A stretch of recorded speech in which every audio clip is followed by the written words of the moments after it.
MCL जो ये कर सकती है, वैसे ही एमसीएल के हमारे रचनाकार, सलाहकार और शिल्पकार doctor Shyam Golab sir. Thank you.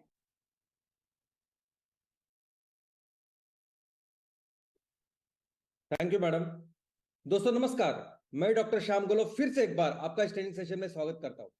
मैं आशा करता हूं कि आप सभी लोग स्वस्थ हैं और आप अपने साथ अपने परिवार का, यानी घर का परिवार और एमसीएल परिवार दोनों का ख्याल रख रहे हैं। मैं ये भी उम्मीद करता हूं कि आप सभी लोग 1 घंटा बहुत अच्छी एक्सरसाइज कर रहे हो, अपने हार्ट अपने लंग को मजबूत कर रहे हो और अपनी इम्यूनिटी को बढ़ा रहे हो। तो चलिए शुरुआत करते हैं आज के सेशन के साथ। दोस्तों हमने एक संकल्प किया है कि हमें हमारे हर तहसील के सस्टेनेबिलिटी स्टार्टअप को एक 10,000 करोड़ की कंपनी बनानी। अब ये 10,000 करोड़ की कंपनी का मतलब है ऐसी कंपनी बनानी है कि जिसका वैल्यूएशन 10,000 करोड़ का, ऐसी कंपनी बनानी है कि जिसके शेयर्स का मूल्य इतना हो कि कलेक्टिवली वो कंपनी 10,000 करोड़ की कंपनी बने। अब ये वैल्यूएशन क्या होता है? तो दोस्तों आप अगर किसी कंपनी के शेयर्स लेते हो और वो शेयर्स हर दिन जो इंट्राडे ट्रेडिंग कहते हैं, कभी उसमें उछाल आता है, कभी गिरावट आती है, ये जो उतार चढ़ाव होता है उस शेयर्स का, वो एक्चुअली शेयर्स का वैल्यूएशन है। या हमारे देश में जो सबसे अमीर लोग हैं, सबसे अमीर 10 लोग हैं, या पूरी दुनिया में जो सबसे अमीर 10, 20, 50 लोग होंगे, तो उनकी जो संपत्ति आती है वो बनती है इस वैल्यूएशन से। फॉर एग्जाम्पल, अगर किसी की वैल्यूएशन या किसी की संपत्ति आज 1 लाख करोड़ की है, तो इसका मतलब ये नहीं है कि 1 लाख करोड़ आज उसके अकाउंट में, उस बैंक में पड़े हुए हैं। उसका मतलब यह है कि उसके नाम पे अभी इतने शेयर्स है कि उस शेयर्स की वैल्यूएशन आज 1 लाख करोड़ है। तो क्यों सभी लोग इस वैल्यूएशन के पीछे पड़े हैं? कैसी बनती है वैल्यूएशन, और क्यों हमें भी इस वैल्यूएशन को बढ़ाना है, कराना है? चलिए देखते हैं। सबसे पहले इसका ऑब्जेक्टिव, उद्देश्य क्या है वैल्यूएशन का? क्यों कोई कंपनी वैल्यूएशन कराती है, यह समझना बहुत जरूरी है। तो दो ऐसे उद्देश्य होते हैं। एक तो उद्देश्य हो सकता है कि आपको अपने बिजनेस का, अपने बिजनेस की पोजीशन वो पूरी दुनिया के सामने रखना है। अगर आप कुछ दिनों से बिजनेस कर रहे हो, तो आपका बिजनेस किस लेवल तक जाके पहुंचा है, आपका मकाम क्या है, वो दुनिया को बताने के लिए आप वैल्यूएशन करते हो। तो इसका मतलब ये नहीं है कि आप वैल्यूएशन रिपोर्ट तैयार करते हो और सबको देते हो कि देखो मैं यहां पहुंच गया। नहीं, इसका एक तरीका है, और वो तरीका है आईपीओ। वो तरीका है कि आप अपनी कंपनी को किसी स्टॉक एक्सचेंज में आप लिस्ट करते हो, जिससे पता चलता है कि आपके शेयर्स का मूल्य क्या है, आपकी कंपनी की वैल्यूएशन, कंपनी का मूल्य क्या है। और इसके लिए बाकायदा बहुत बड़ी लंबी प्रोसीजर होती है, 9 महीने लगते हैं कम से कम, जिसमें आपके कंपनी के हर मूल्य को, हर पहलू को, उसका मूल्यमापन होता है, उसकी पढ़ाई की जाती है, और बाद में यह डिसाइड होता है कि आपके शेयर्स का मूल्य कितना है, आपके कंपनी की वैल्यूएशन या मूल्य कितना है। तो ये तो हुआ एक ऑब्जेक्टिव, एक उद्देश्य। दूसरा उद्देश्य वो है कि ऐसी कंपनियां जो आज किसी सेंसेक्स या किसी स्टॉक एक्सचेंज के ऊपर लिस्टेड नहीं है, अनलिस्टेड कंपनी, स्टार्टअप्स कंपनी, ऐसी सब कंपनी को जब फंडिंग चाहिए होती है, जब उनको पैसे रेज करने होते हैं अपने बिजनेस ऑपरेशंस के लिए, कंपनी के लिए, तब उन्हें इस वैल्यूएशन का सहारा लेना पड़ता है। दोस्तों किसी भी कंपनी के लिए, किसी भी बिजनेस के लिए फंडिंग बहुत जरूरी होती है, वित्त, पैसे जरूरी होते हैं सभी चीजों के लिए। अब ये कैसे किसी कंपनी को मिल सकते हैं? तो सिर्फ दो तरीके हैं। एक तो है कर्जा, डेट, और दूसरा है इक्विटी। अभी कर्जा देने वाले जो भी इंस्टीट्यूशंस है, बैंक्स है, ये आपको कर्जा कब देते हैं? जब वो 100% सेटिस्फाई हो जाते हैं कि आप ये कर्जा चुकाने में समर्थ हो। ये जो बैंक होती है, इंस्टीट्यूशन होती है, इनके पास भी लोगों का पैसा होता है। तो लोगों का पैसा जो जमा होता है, उनके ऊपर उस पैसे को अच्छी तरह से निवेश करना, उनसे ब्याज लेना, और फिर वही ब्याज लोगों को उनके रिटर्न करके बांटना, ये उस इंस्टीट्यूशन का काम होता है। तो इसलिए वो देखते हैं कि क्या आपके पास कुछ कोलैटरल है, कुछ ऐसी चीज है कि जिसे हम लिक्विडिफाई करके हम वो पैसे ले ले वापस, या आपकी कोई ऐसी हिस्ट्री है जिससे में हर साल आपने दिखाया कि आप इतना रेवेन्यू का निर्माण करते हो, आप इतने प्रॉफिट का निर्माण करते हो, जनरेट करते हो, और उसके बेसिस पे फिर ये आपको लोन दे। तो ये तो हुआ एक तरीका कर्जे का। लेकिन कई सारी ऐसी कंपनियां होती है, स्टार्टअप्स ऐसी होती है जिनके पास कोई भी ना कोई गिरवी रखने के लिए चीज होती है, ना उनके लिए कोई इतिहास, कोई बैलेंस शीट होती है कि जिस बैलेंस शीट के बेस पर वो पैसे जमा कर। तो सिर्फ एक ही उनके पास ऑप्शन होता है, वो ऑप्शन होता है इक्विटी का। वो अपने कंपनी की इक्विटी, अपने कंपनी के शेयर्स वो इन्वेस्टर्स को देती है और उसके बदले में वो पैसे रेज करती है अपने कंपनी के लिए। आज की तारीख में अगर आप देखोगे तो ये पैसे रेज करना वैसे काफी आसान हो गया है। अगर आप स्टार्टअप हो, अगर आपके मन में दिमाग में कुछ बिजनेस आइडियाज है जिसमें किसी वस्तु के साथ या किसी सेवा के साथ आप बिजनेस का निर्माण कर सकते हो। इनफैक्ट अभी तक आपने कुछ नहीं किया, ये आइडिया सिर्फ आपके पेपर के ऊपर है, फिर भी आज के तारीख में पैसे रेज किए जा सकते हैं। और इसे कहते हैं pre seed. Pre seed funding में, प्री सीड में वहां भी एक वैल्यूएशन होता है। वहां भी देखा जाता है कि आप इस आइडिया के साथ कितना बड़ा बिजनेस का निर्माण कर सकते हो, और उसके हिसाब से फिर आपको फंडिंग मिल सकती है। ये फंडिंग 1 करोड़ से लेकर 20-25 करोड़ तक हो सकती है।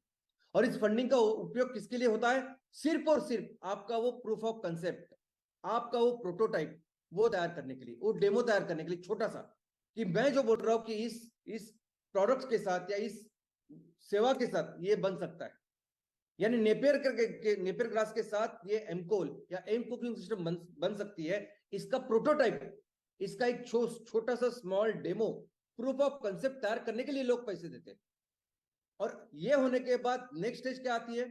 तो नेक्स्ट स्टेज आती है कि जब आपको ये प्रोडक्ट मार्केट में लॉन्च करना है, यानी कोई भी एक बिजनेस साइज का आप प्रोजेक्ट तैयार करो और उसमें ये प्रोडक्ट तैयार करो और मार्केट में बेचो, कस्टमर को बेचो और उससे पैसे ले लो।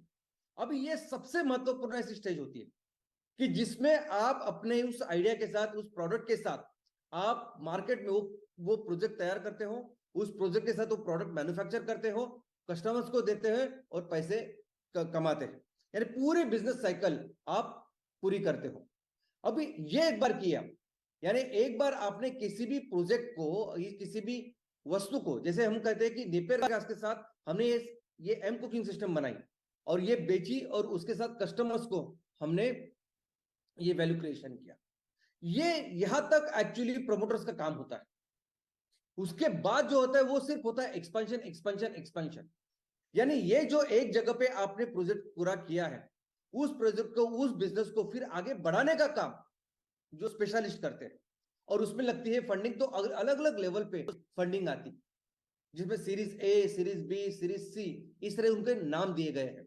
पहली सीरीज को ए, बाद में बी, बाद में सी, ऐसे। तो जैसे जैसे आपका एक्सपेंशन होता है वैसे वैसे ये फंडिंग आती है। जैसा आपका एक्सपेंशन होता है तो तब वैसे वैसे इंस्टीट्यूशंस फिर इसमें आते हैं और आपको फंडिंग करते हैं, क्योंकि आपको फंडिंग ज्यादा लगती है। और अल्टीमेटली ये सब फंडिंग, ये सभी जो व्यवस्था है, ये आईपीओ पे जाके खत्म नहीं हो सकते, लेकिन इंपॉर्टेंट ऐसे पहलू पे जाती है। अभी आईपीओ के पहले कितनी बार आप फंडिंग कर सकते हैं, तो ऐसी कोई लिमिट नहीं। नॉर्मली 3 बार ऐसी फंडिंग होती है, ए बी सी, लेकिन वो डी भी हो सकती है, ई भी हो सकती है, ऐसी कोई लिमिट नहीं। और हर जगह पे जब जब आपको ये फंडिंग करनी होती है, यानी प्री सीड से लेके ए बी सी, किसी भी लेवल तक, इनफैक्ट आईपीओ तक, हर लेवल को आपको करना होता है वैल्यूएशन, जिससे फिर वो इन्वेस्टर्स वैल्यूएशन के हिसाब से अपने पैसे इन्वेस्ट करते हैं। तो बेसिकली वैल्यूएशन का मतलब क्या है? तो वैल्यूएशन का मतलब यह है कि आपकी जो बिजनेस आइडिया है या आपका जो बिजनेस चल रहा है, उस बिजनेस का मूल्य, उसकी इकोनॉमिक वैल्यू। और ये वैल्यूएशन इसलिए किया जाता है कि इस वैल्यूएशन के बेसिस पे एक तो आप फंडिंग का फंडिंग रेज करें, या आपकी कुछ पार्टनरशिप हो, या आप मर्जर एक्विजिशन इसमें हिस्सा लेते हो, या टैक्सेशन के पर्पस के लिए, ये सभी चीजों के लिए वैल्यूएशन होता है। लेकिन वैल्यूएशन कैसे किया जाता है ये समझना बहुत जरूरी है। वैल्यूएशन के बेसिक्स क्या है ये समझना बहुत जरूरी है, फिर आपको समझेगा कि कैसे कंपनी को निर्माण या आगे लेके जा सकते हैं। वैल्यूएशन हमेशा कभी भी सिर्फ नंबर पे नहीं होता, यानी टैंजिबल और इनटैंजिबल, ऐसे दोनों चीजों के ऊपर होता है। इनफैक्ट बहुत बार वैल्यूएशन जो होता है वो टैंजिबल यानी नंबर्स पे नहीं, तो इनटैंजिबल ऐसी चीजों पे होता है। इसका मतलब क्या? यानी कोई स्टूडेंट अगर पढ़ाई कर रहा है और उसको जो मार्क्स आते हैं किसी विषय में, तो उससे पता चलता है कि उसे कितना समझा उस विषय के बारे में। बिजनेस के बारे में जब बिजनेस की बात आती है तो हमारे लिए मार्क्स क्या है? Balance sheet.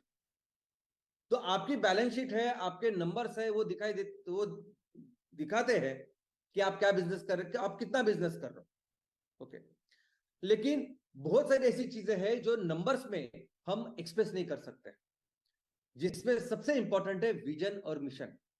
ये जो प्रोडक्ट है, ये जो बिजनेस है, ये जो सर्विस है, इसको लेके कंपनी कहां जाना चाहती है, कंपनी का क्या रोड मैप है, कौन सी दिशा में कंपनी जा सकती है, कंपनी का क्या एम है इस बिजनेस को लेकर।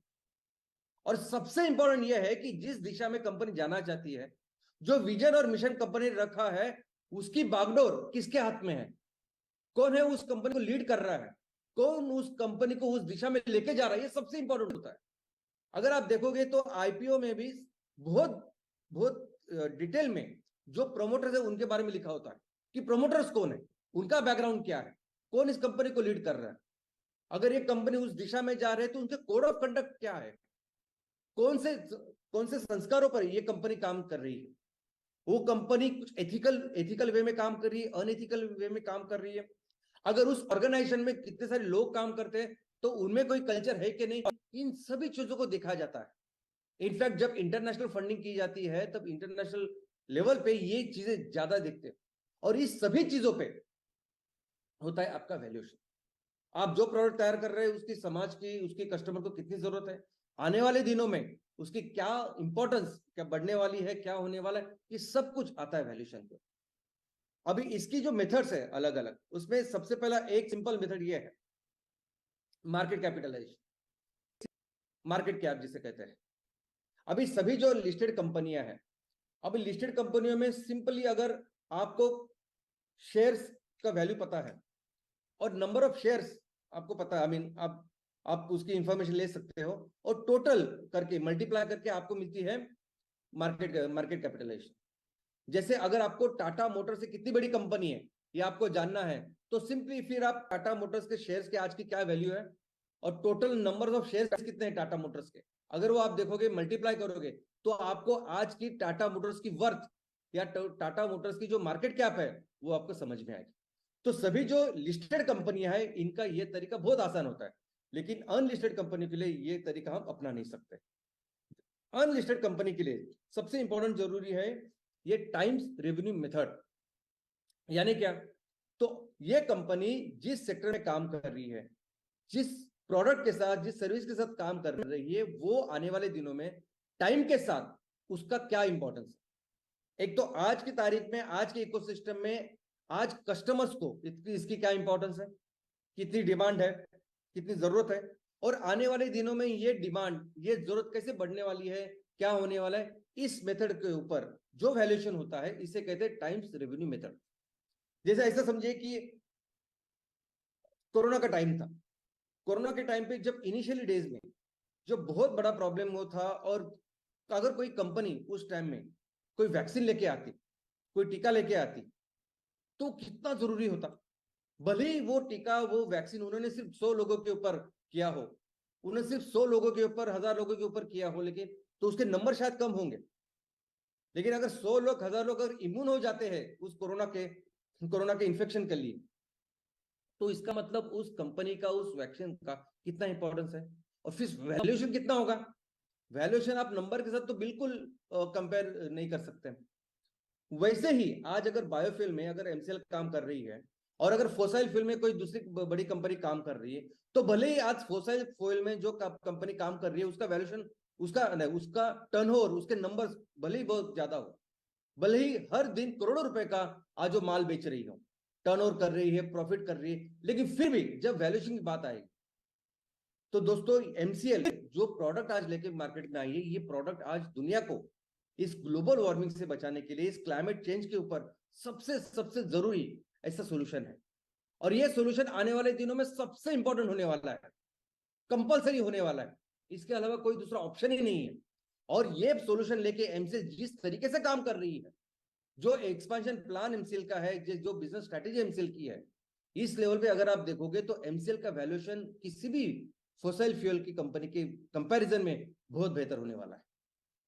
तीसरा जो टाइप है या प्रकार है वो है अर्निंग मल्टीप्लायर मेथड।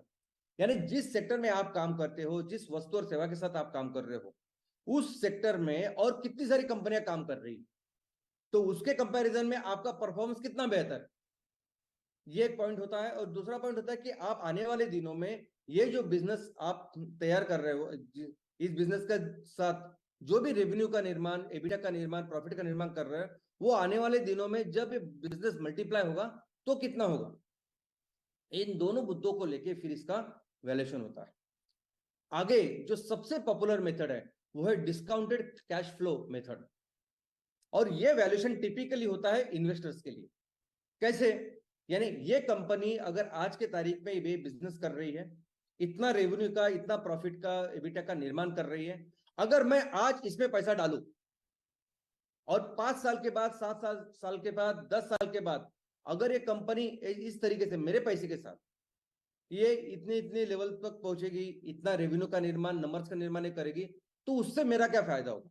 तो ये फायदा लेके उसका कैलकुलेशन करके उसका वैल्यूएशन निकाल के फिर उसमें निवेश किया जाता है, जिसे डीसीएफ मेथड ऐसे कहते हैं, या डिस्काउंटेड कैश फ्लो मेथड ऐसा कहते हैं। पांचवी जो मेथड है वो है सिंपल बुक वैल्यू मेथड।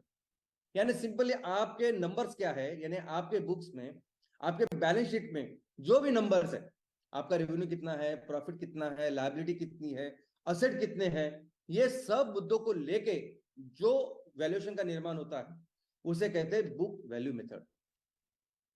छठवीं मेथड है लिक्विडेशन वैल्यू या मेथड। उसमें ऐसा होता है कि आज कंपनी के पास जितनी भी असेट्स है, वो असेट्स अगर हम मार्केट में बेचे तो कितना पैसा आएगा, वो होती है कंपनी की वैल्यू। और इसमें भी टेंजेबल और इनटेंजेबल ऐसे होता है। इसका मतलब क्या है, तो इसमें ऑफकोर्स वो चीजें होती है जो हम मार्केट में इमीडिएटली बेच सकते हैं, जो दिखाई देती है, जैसे कंपनी की संपत्ति हो गई, रियल एस्टेट हो गई, या कंपनी के पास कुछ मॉनेटरी इंस्ट्रूमेंट्स है वो हो गए, वो इमीडिएटली मार्केट में बेच के हम लोग पैसा ले सकते हैं। लेकिन ऐसी इनटेंजिबल चीजें हो सकती है जो दिखाई नहीं देती, जैसे ब्रांड वैल्यू। अगर कोई कंपनी बहुत सारे सालों से बिजनेस कर रही है तो उसकी एक ब्रांड वैल्यू होती है, यानी उसके ऊपर कस्टमर्स का ट्रस्ट होता है। ब्रांड यानी ट्रस्ट।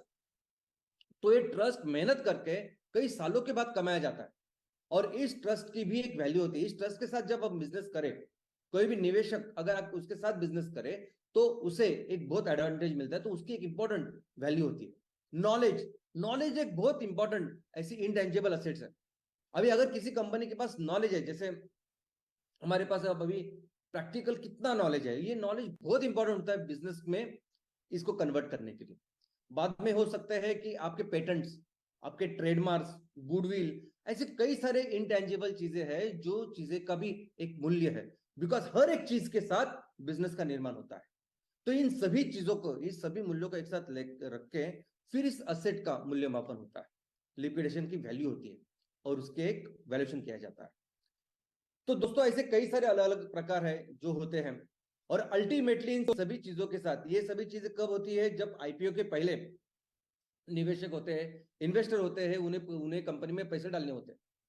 लेकिन अल्टीमेटली कुछ कंपनी ऐसी होती है कि जो एक तो ये सब करने के बाद आईपीओ में जाती है, और कुछ कंपनी ऐसी होती है कि डायरेक्ट आईपीओ में जाती है। इसका मतलब क्या, तो उनको पैसा रेज करने के लिए वो डायरेक्ट पब्लिक के पास जाती है।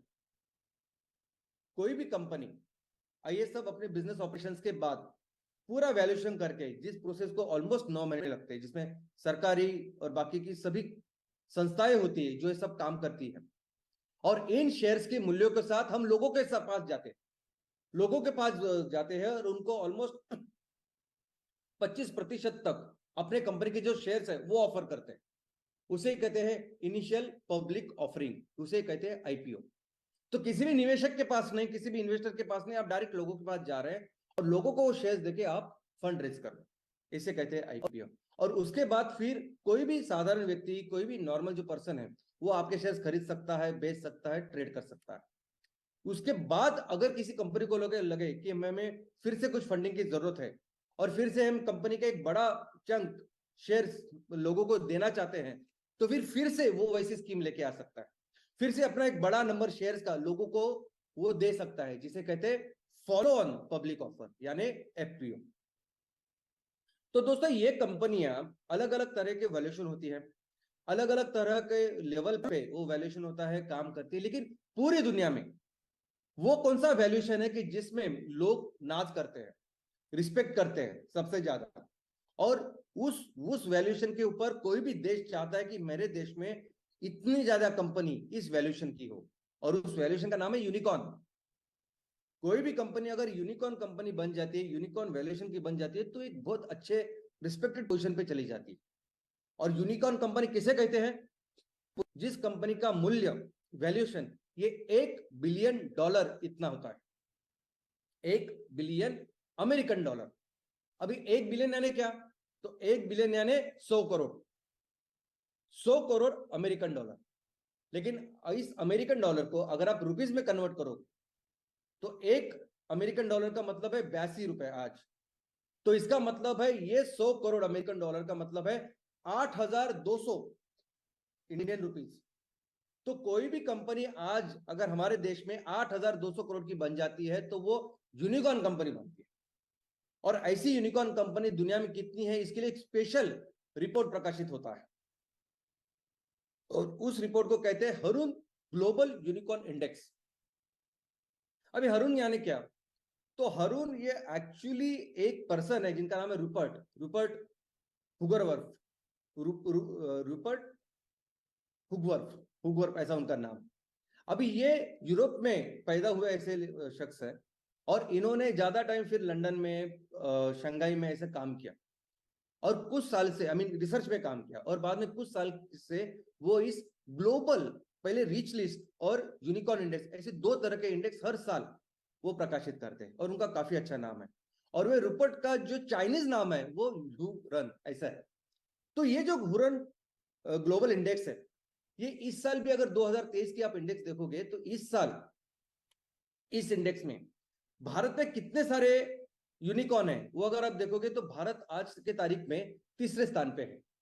सबसे नंबर 1 पे है अमेरिका 667, बाद में है चीन 300 से ज्यादा, और तीसरा है भारत। भारत में आज के तारीख में 68 इतने यूनिकॉर्न्स है। ऐसा इसमें पूरा डिटेल लिखा गया है, उसकी लिस्ट भी है। लेकिन उन्होंने क्या बताया है, इसमें लिस्ट में ऐसा लिखा है कि भारत में जितने भारतीय लोगों ने मिलके जो यूनिकॉर्न बनाई है, उससे ज्यादा वो भारतीय जो भारत के बाहर रहते हैं उन्होंने यूनिकॉर्न बनाई।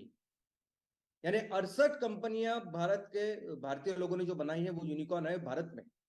लेकिन भारतीयों ने जो यूनिकॉर्न बनाए हैं जो बाकी के देश में काम कर रहे हैं, ऐसे 70 है, और उसमें शायद वो पार्टनरशिप में हो सकते हैं या स्टैंड अलोन हो सकते हैं। तो ऐसी, तो टोटल भारतीयों ने जो यूनिकॉर्न बनाई है ऐसी 138 कंपनियां इसमें शामिल है। इसके अलावा कुछ अलग दूसरे भी नॉमेनक्लेचर है या सदना या टर्म्स है, जिसमें गैजल, एक गैजल जो है उसका मतलब यह है, यानी कोई कंपनी गैजल है, इसका मतलब यह है कि वो कंपनी आने वाले 3 सालों में यूनिकॉर्न कंपनी बन सकती है। इसकी भी एक लिस्ट उन्होंने दी है कि अमेरिका में इतने गैजल है, चीन में इतने हैं, भारत में इतने। तो भारत में कुल 51 ऐसी कंपनियां हैं जो आने वाले 3 सालों में ये यूनिकॉर्न बन सकती है, और इनकी लिस्ट है। दोस्तों इसी लिस्ट में उन्होंने भारत में सबसे नंबर 1 पे जो अभी यूनिकॉर्न है उनका नाम दिया है, और वो है ड्रीम 11 और स्विगी। ये 2 कंपनियां फिलहाल अभी नंबर 1 पे है इस लिस्ट में। भारत में जो 68 कंपनियां उसमें नंबर 1 पे ये दोनों है। इन दोनों का जो वैल्यूएशन है वो $8 बिलियन है, यानी ऑलमोस्ट 50,000 करोड़ है। लेकिन ये जो कंपनियां हैं जो आज के तारीख में नंबर 1 पे है, यूनिकॉर्न है, इतना अच्छा काम कर रही है, कौन से सेक्टर में काम कर रही है अगर आप देखोगे तो ड्रीम 11 है ऑनलाइन गेमिंग। ऑनलाइन गेम क्या है, आप पैसे देके वो खेल रहे हैं, आप जानते हैं, इसके बारे में ज्यादा बोलना नहीं चाहता। और स्विगी यानी एक डिलीवरी ऐप है। तो दोस्तों ये जो ड्रीम 11 है, अभी इसका हम लोग एग्जांपल लेते हैं। अभी ड्रीम 11 यहां तक कैसी पहुंची, $8 बिलियन की कंपनी कैसी बनी, 50,000 करोड़ की कंपनी कैसी बनी? आप देखोगे तो 2014 से वो इस फंडिंग के प्रोसेस में। 2014 में इस कंपनी की जब इन्होंने फंडिंग लेना शुरू कर दी, उन्होंने वैल्यूएशन करना शुरू कर दिया, तो इनिशियली तो उनका वैल्यूएशन सिर्फ $15 मिलियन था, यानी 100 करोड़ से भी कम। और ऐसा करते करते करते हर बार इसका वैल्यूएशन बढ़ रहा है, अभी 50,000 करोड़ का हो गया। और इस पूरे प्रोसेस में इतने शेयर इन्होंने दिए हैं कि अभी इस कंपनी की जो मालकी है, जो ओनरशिप है, इनके पास है ही नहीं। बहुत कम शेयर्स आप आज ड्रीम 11 जो प्रमोटर है, ओनर, उनके पास है। बाकी सभी जो शेयर्स है, सभी जो इक्विटी है, वो निवेशकों के पास है, इन्वेस्टर्स के पास है। और इसके फाइनेंशियल्स देखिए, 50,000 की करोड़ की फाइनेंशियल। मैं ये इसलिए दिखाना चाहता हूं कि हमें तहसील में 10,000 करोड़ की कंपनी बनानी है ना, तो 50,000 करोड़ के फाइनेंशियल यहां देखिए। यहां लिखा है कि 2022 में इन्होंने जो माल बेचा, उसका उसका कितना वॉल्यूम था? 3,841 करोड़। 3,841 करोड़ का माल उन्होंने बेचा, नहीं, रेवेन्यू का निर्माण किया। खर्चा कितना किया? 3,762, इतना खर्चा किया। तो 2022 के बैलेंस शीट में उनका प्रॉफिट कितना है? तो 142 करोड़ इतना है। तो ये करोड़, ये उसके नंबर्स है जिसकी वजह से आज इतना वैल्यूएशन उनका है। तो जब हम कहते हैं कि हमें अपने तहसील की कंपनी को 800 करोड़ का माल बेचना है, हमें 100 से लेके 150 करोड़ तक हमें एबिटा, सॉरी, नेट प्रॉफिट का निर्माण करना है, 100 करोड़। तो ये एक्चुअल वैलिड नंबर्स है कि जिसकी वजह से हम 10,000 करोड़ की कंपनी बना सकते हैं। आज इनका इनकम का ब्रेकडाउन देखेंगे तो मैक्सिमम जो इनकम आती है वो वही ऑनलाइन प्लेइंग से आती है, जो लोग पैसा पे करते हैं उनसे आती है उनको। और थोड़ा सा पैसा उनकी फंडिंग की वजह से आती है, क्योंकि वो दूसरे को पैसा देते हैं, कर्जा देते हैं। और एक्सपेंसेस अगर आप देखोगे, खर्चा, तो उनका खर्चा मैक्सिमम ये एडवर्टाइजिंग के ऊपर है। तो लेकिन ये बात तो हमने देखी कि हमारे देश की नंबर 1 की जो कंपनी, वो क्या परफॉर्म कर रही है, क्या बेच रही है, क्या काम कर रही है। लेकिन दोस्तों, हमारे देश में अभी जो भी यूनिकॉर्न्स तैयार हो रही है, वो यूनिकॉर्न्स के ऊपर जरा नजर डालिए, उसके बारे में जरा पढ़ाई कीजिए, समझिए कि वो क्या प्रोडक्ट्स का, कौन सी चीजों का, कौन सी सर्विसेज का निर्माण कर रही है, क्या बेच रही है आज मार्केट में।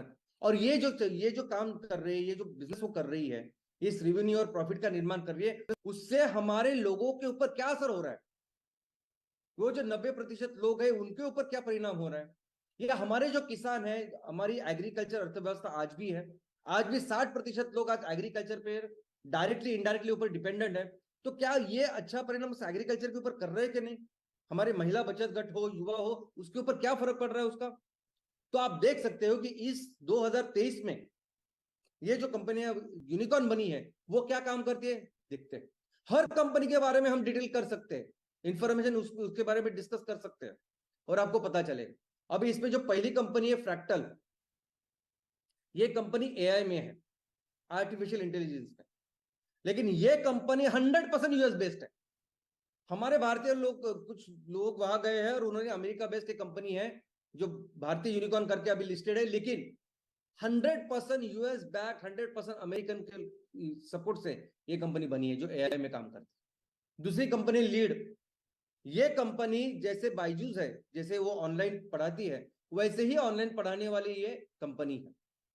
तीसरी कंपनी है डार्विन बॉक्स। डार्विन बॉक्स क्या करती है? तो एचआर में है, ह्यूमन रिसोर्स। आपको जो जिस तरह के लोग चाहिए काम करने के लिए, वो प्रोवाइड करने वाले, यानी ह्यूमन रिसोर्स डेवलपमेंट क्या वो काम करती है। चौथी company deal share. Deal share यानी ई कॉमर्स है, यानी ऑनलाइन आप ऑर्डर दो और मंगाओ, बस इतना काम करती है। मामा अर्थ कॉस्मेटिक्स में। लिव स्पेस, ये जो कंपनी उसमें किसमें काम कर रही है? तो लिव स्पेस इंटीरियर डेकोरेटर होते हैं ना, घर का इंटीरियर डेकोरेटर करो, ऑफिस का इंटीरियर डेकोरेटर करो, उसमें काम करने वाली कंपनी। बाद में ऑक्सीजो। अभी ऑक्सीजो ये B2B यानी बिजनेस टू बिजनेस कर्जा देने वाली एक स्टार्टअप है। 100% सॉफ्ट बैंक, ये जो जापान की बैंक है, या जापान की वीसी कंपनी है जो हमारे यहाँ बहुत ज्यादा निवेश करती है, 100% बैक्ड है, यानी सिर्फ नाम वो है ऑक्सीजो, सब पैसा, सब इक्विटी, सब कुछ वो जापान की उस कंपनी की है। एक्सप्रेस बीज, ये कंपनी वही डिलीवरी का ऐप, डिलीवरी कंपनी है। बाद में पर्पल। पर्पल ये कंपनी यूनिकॉर्न बनी है जो वेडिंग प्लानर है, वेडिंग प्लान करती है, इवेंट्स प्लान करती है। यानी आप देखोगे ये हर कंपनी के बारे में, हर कंपनी के बारे में आप देखो, ये कंपनियां जो भी अब बिजनेसेस कर रही है, जो भी काम कर रही है, उससे हमारे लोगों के ऊपर इतना ज्यादा फर्क नहीं पड़ रहा है। हमारे लोगों के लिए, हमारे किसानों की जो परिस्थिति बदलनी चाहिए, हमारे यहाँ जितना रोजगार का निर्माण होना चाहिए उतना नहीं हो रहा है। जिस क्षेत्र में वो काम कर रही है, जिस सेवाओं के लिए, वस्तु के लिए काम कर रही है, वो सिर्फ ऊपर के जो 10% लोग हैं ना, उनको कैटर करने के लिए मैक्सिमम। वो लोगों का जो मैक्सिमम लोग आज भी हमारे गांव में रहते हैं, मैक्सिमम लोग आज भी हमारे एग्रीकल्चर के ऊपर डिपेंडेंट है। ऐसी ऐसी जगह में, ऐसी स्पेस में कौन सी कंपनी काम कर रही है आज? नहीं करते काम। और इन सभी कंपनियों के आज जो $1 बिलियन बन चुकी है, इनकी अगर आप इक्विटी देखोगे, यानी आज इनकी कंपनी की मालकी किसके पास है, ओनरशिप किसके पास है? ओनरशिप किसे कहते हैं? जब 51% शेयर किसी कंपनी के पास या किसी के पास होते हैं। आज एक भी प्रमोटर के पास, खुद के पास उसकी ओनरशिप नहीं है, 51% नहीं है। किसके पास है? तो इन्वेस्टर्स के पास। इन्वेस्टर्स के पास कोई अमेरिका में है, कोई चाइना में है, कोई जापान में है, कोई यूरोप में है।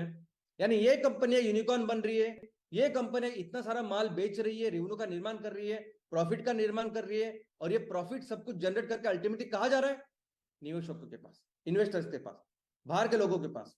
इनफैक्ट हरूल लिस्ट में ये भी है कि ये जो भारतीय कंपनी है 68 कंपनी, उसमें से ऑलमोस्ट 40% कंपनी का ऑफिस तो भारत में भी नहीं, सिंगापुर में है, ये लिखा है उस रिपोर्ट में। तो ऐसी सब जब परिस्थिति है, इस तरह से कंपनियां बन रही है, इस तरह से उनका वैल्यूएशन हो रहा है, तो इस कंडीशन में, इस परिस्थिति में जब एमसीएल कहता है कि हमें अपने कंपनी को, हमें अपने तहसील की कंपनी को जब 10,000 करोड़ की कंपनी बनानी है, तो हमारी जो अंडरस्टैंडिंग है, हमारा जो अर्थ है इस वैल्यूएशन का, वो बहुत अलग है। हम जब कहते हैं कि हमारी कंपनियों को, हर कंपनी को यूनिकॉर्न बनाना है, 10,000 करोड़ की कंपनी बनानी है, तो हमारा अर्थ अलग है दोस्तों, हमारा उद्देश्य अलग है। हमें हर कंपनी को, हर तहसील की कंपनी को 10,000 करोड़ की कंपनी बनानी है, क्योंकि हमें अपने देश को दुनिया की सबसे बड़ी अर्थव्यवस्था बनानी है। आज हमारे देश में 6,000 तहसील है। 6,000 तहसील में अगर हर तहसील में 10,000 करोड़ की कंपनी बनाएंगे, तो मिलके हम ऑलमोस्ट $7.5 ट्रिलियन इतना वैल्यूएशन की कंपनी या संगठन बनाएंगे। आज जो भी हमारे देश की जीडीपी है, जो $3.5 ट्रिलियन है, वो बढ़ के हम 8 से 10 ट्रिलियन डॉलर तक लेके जा सकते हैं। और ये पहला फेज है। इस पहले फेज में, इस 10,000 करोड़ की वैल्यूएशन में हम फाउंडेशन का निर्माण कर रहे हैं, हम अपने लोगों को सक्षम कर रहे हैं। हमारे लोगों के जो भी इश्यूज है, हमारे किसानों के जो भी इश्यूज है, हमारी जो जरूरतें हैं गांव की, हमारी तहसीलों की, हमारे परिवारों की, उसको पूरा कर रहे हैं। हमारे लोगों को सक्षम करने के बाद ये लोग जो है, फिर अगले फेज में हमारे हर तहसील की इकोनॉमी को, वैल्यूएशन को 3 से 5 गुना तक लेके जाएंगे। हमें इसलिए 10,000 करोड़ की कंपनी करनी है, क्योंकि हमें हर तहसील को एक सुजलाम सुफलाम राज्य करना है। और मैं क्यों कहता हूं कि हर तहसील एक राज्य होना चाहिए? क्योंकि हर तहसील की एक अपनी पहचान है। हर तहसील एक सुपर स्पेशलाइज्ड ऐसी सिविलाइजेशन है। दुनिया में जितनी भी सभ्यता है ना, सबसे ज्यादा डेवलप्ड अगर कोई सभ्यता है तो भारत की सभ्यता है। हर तहसील में अपनी एक अलग पहचान है, अलग बोली भाषा है, अलग कल्चर है, अलग रहन सहने का ढंग है, उनकी त्योहारें अलग है। और ये जो अलगता है, ये जो स्पेशलाइजेशन है, ये विविधता है, इसका संवर्धन करना चाहिए हमने। इसका संवर्धन हो, लोगों की जरूरतें पूरे हो, इसलिए हमें 10,000 करोड़ की कंपनी करनी। हम 10,000 करोड़ की कंपनी करेंगे तो बाकी की कंपनी जैसे नहीं करेंगे। ये जो कुछ एक सेक्टर में कुछ एक प्रोडक्ट वगैरह तो बेच रही है, सिर्फ वैल्यूएशन और बेचने से मतलब बस वैसे नहीं करेंगे। हमें अपने तहसील में इस 5E मिशन को पूरा करना है, इस लक्ष्य को प्राप्त करना है। इसलिए हमें 10,000 करोड़ की कंपनी बनानी है। हम 10,000 करोड़ की कंपनी कैसे बनाएंगे? तो पर्यावरण का ख्याल रख के। आज जितने भी चीज, यानी ऐसी कई सारी वस्तुएं हैं जो हम इस्तेमाल करते हैं और वो पूरी तरह से पर्यावरण को नुकसान पहुंचा रही है, हमारे इस इकोसिस्टम का को नुकसान, इसका संकट बढ़ा रही है। और हमें जो भी काम करना है वो सिर्फ पर्यावरण के लिए काम करना है। हम जो भी वस्तु का निर्माण करेंगे, वो सभी वस्तुएं एक तो हमारी जरूरतें पूरा करेंगे, लेकिन उसके साथ पर्यावरण का ख्याल रखेगी, हमारी धरती माँ का ख्याल रखेगी। दोस्तों, हमें 10,000 करोड़ की कंपनी करनी है। हमारा तहसील कार्बन न्यूट्रल करके, भी कार्बन न्यूट्रल, यानी आज भले ही इस क्लाइमेट चेंज का संकट बहुत बढ़ रहा है बाहर, लेकिन आप नहीं जानते शायद कि सिर्फ 10 एकड़ में अगर आपने हरे भरे पेड़ करे, बड़े बड़े पेड़ लगाए सिर्फ 10 एकड़ में, तो उस 10 एकड़ में जो टेम्परेचर, तापमान होता है ना, तो वो बाकी के आजू बाजू का जो सराउंडिंग एरिया होता है उससे 10 डिग्री सेल्सियस कम हो सकता है। आप पढ़िए तो आपको पता चलेगा। यानी सिर्फ 10 एकड़ में ये पेड़ इतना कुछ कर सकते हैं। आज घर में हम लोग एसी लगाते हैं, एयर कंडीशनर लगाते हैं, हमको ठंडा चाहिए होता है। अब वो एसी कैसे काम करता है हमें कुछ ले लेना देना है नहीं, उसमें वो क्लोरोफ्लोरोकार्बन होता है, वो एक्चुअली बहुत ही भयानक ऐसे ग्रीन हाउस है। जितना ज्यादा एसी हम लोग तैयार करते हैं उतना ज्यादा ग्लोबल वार्मिंग को हम प्रोत्साहन देते हैं। उससे कुछ लेना देना नहीं है हमारा, हम अपने खुद के लिए देखते हैं। लेकिन तहसील का कौन देखेगा? तहसील में कौन सी मशीनरी है? तहसील में क्या करेंगे तहसील की कंडीशनिंग के लिए? तो उस तहसील के कंडीशनिंग के लिए कुदरत ने अपने हाथों से ये सबसे बढ़िया ऐसा मशीन बनाया, वो है पेड़। ये पेड़ जो है ना, ये कंडीशन करेंगे। हमारे तहसील में 30,000 हेक्टेयर है, ऑलमोस्ट 75,000 एकड़ इतनी जमीन है। सोचिए आपका तहसील बहुत अलग हो सकता है बाकी के सभी तहसीलों से। ये जो हवा में प्रदूषण इतना ज्यादा है, उसको कैसे साफ करेंगे हम?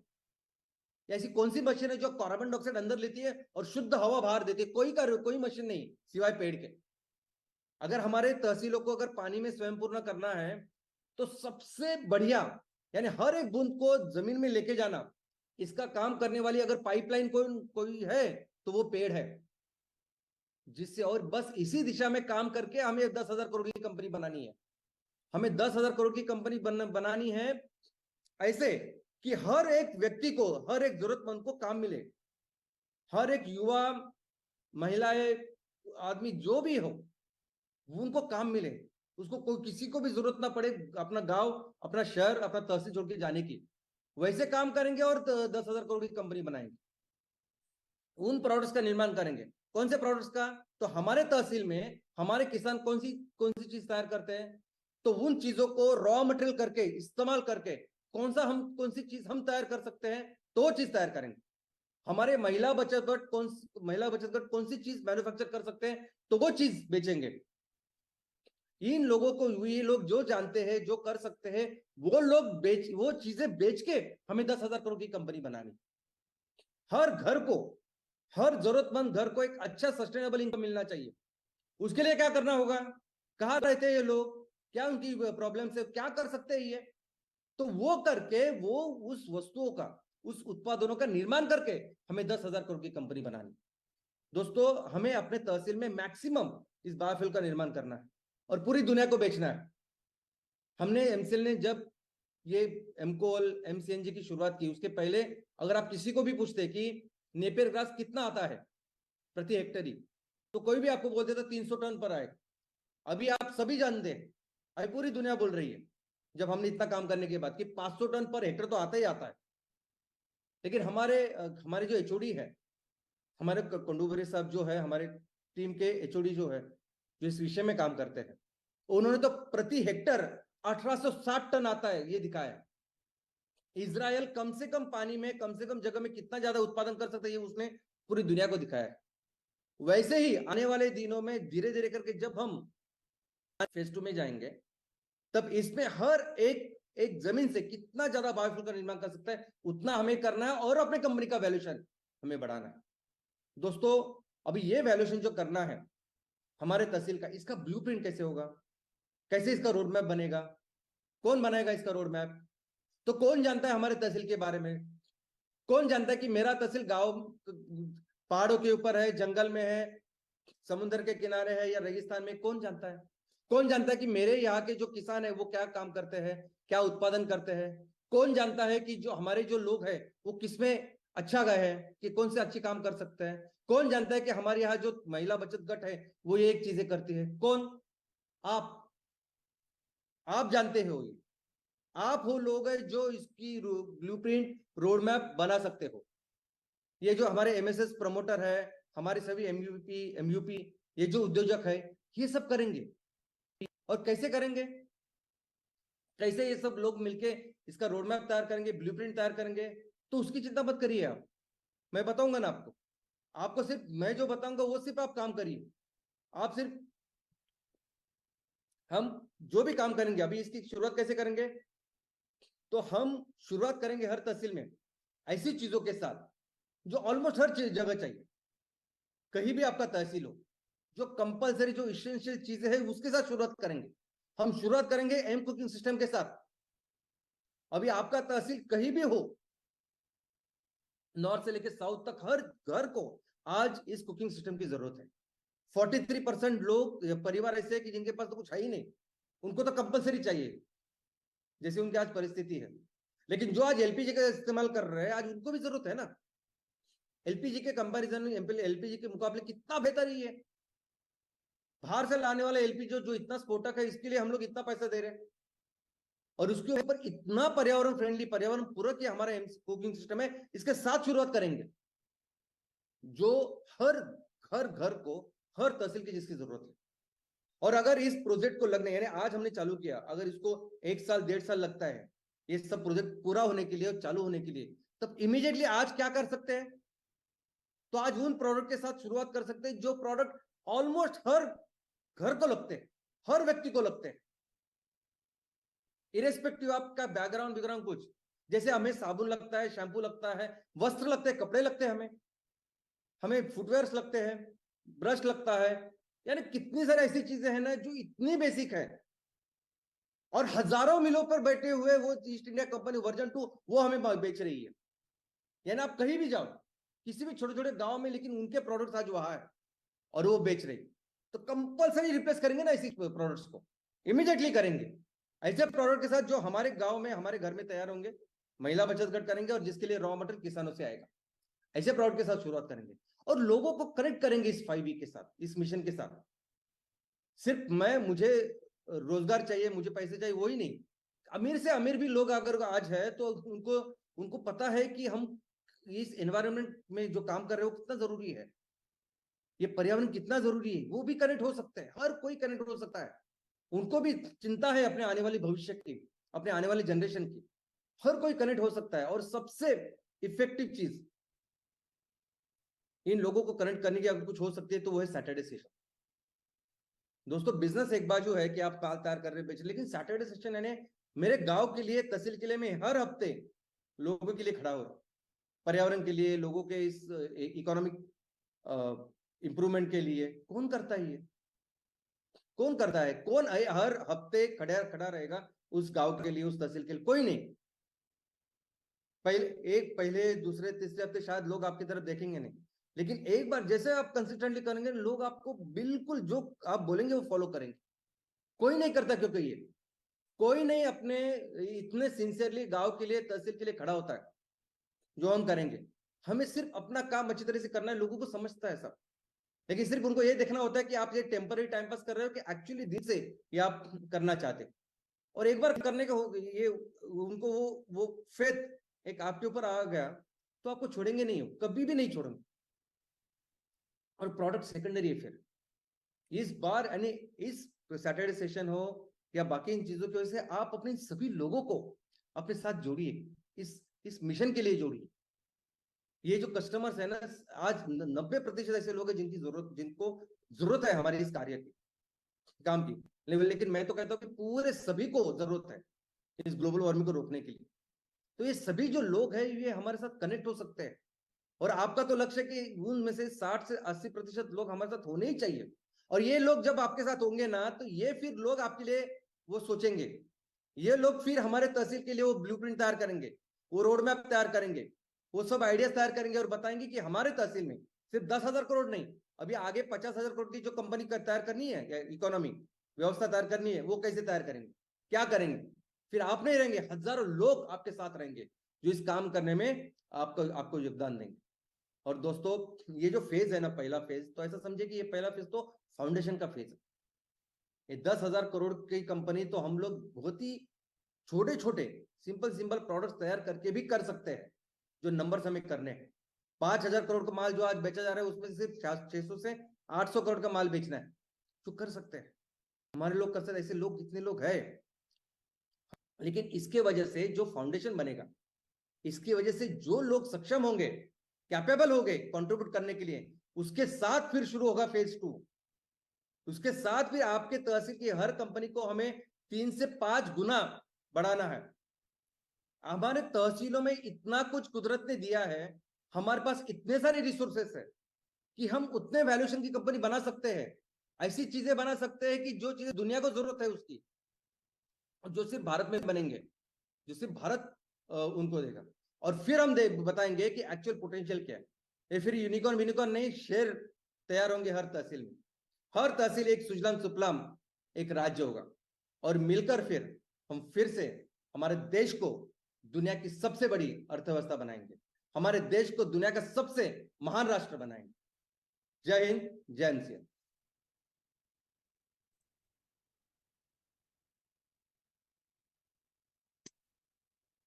देश की अर्थव्यवस्था में अगर हमें एक बड़ा हिस्सा प्ले करना है, एक बड़ी जिम्मेदारी निभानी है,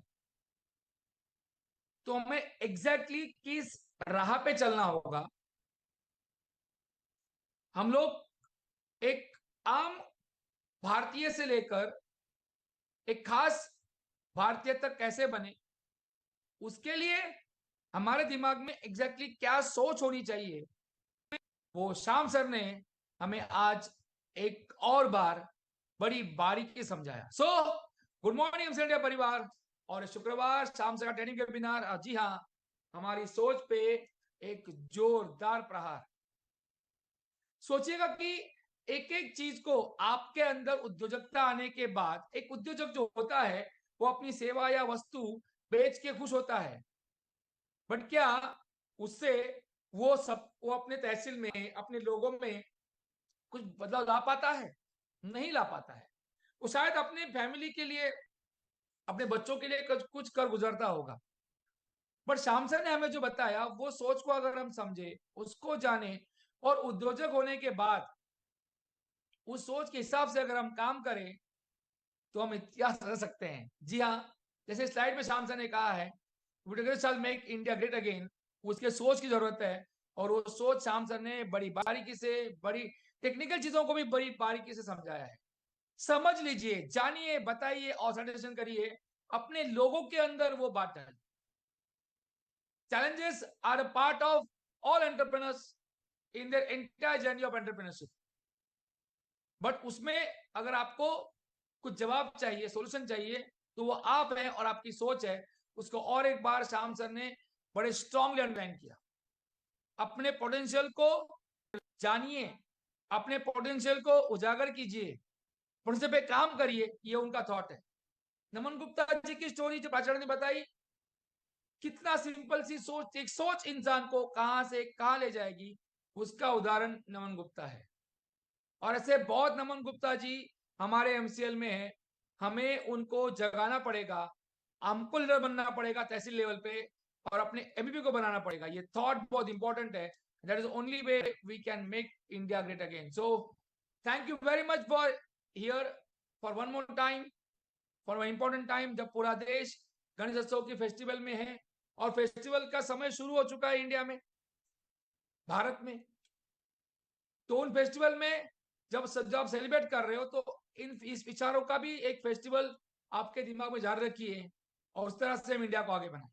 thank you very much all MSS, BDS, senior consultants, MVP, channel partners, entire MCL India परिवार।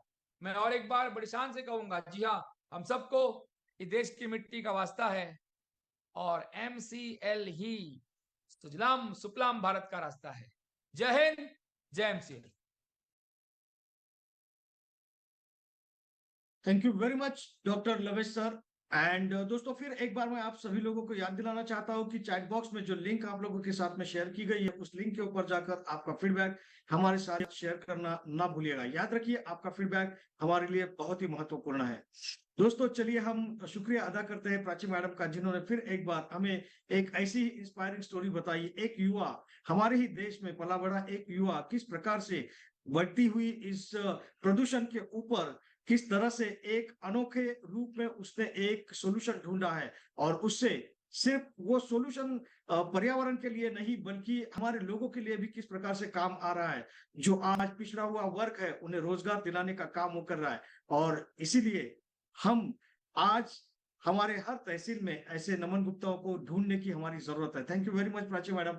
और शुक्रिया अदा करना चाहूंगा अब मैं हमारे डॉक्टर श्याम घोलप सर का, जिन्होंने एक आम आदमी को बताया कि आपकी जो कंपनी है, आपके तहसील की जो कंपनी है, इसका वैल्यूएशन 10,000 करोड़ का बनाना मतलब क्या करना है, वैल्यूएशन क्या होता है, आईपीओ क्या होता है, एफपीओ क्या होता है, फंड रेजिंग क्या होते हैं। ये सारी जो बातें, जो बड़े बड़े आंकड़े दिखते हैं, जो इकोनॉमिक्स में बड़े बड़े विद्वान लोग ये सारी बातें बताते हैं, इन्हें और ज्यादा सरल करके जिस प्रकार से हमें यहाँ पर बताया, उसे हमें पता चल चुका है कि हम हमारे हर तहसील को किस प्रकार से 10,000 की वैल्यूएशन तक लेकर जा सकते हैं, उसका रास्ता क्या है, उसका ब्लूप्रिंट क्या है और किस प्रकार से हमें शुरुआत करनी चाहिए। और इसीलिए मैं आप सभी की ओर से, संपूर्ण एमसीएल परिवार की ओर से श्याम सर का यहाँ पर शुक्रिया अदा करता हूँ। धन्यवाद दोस्तों।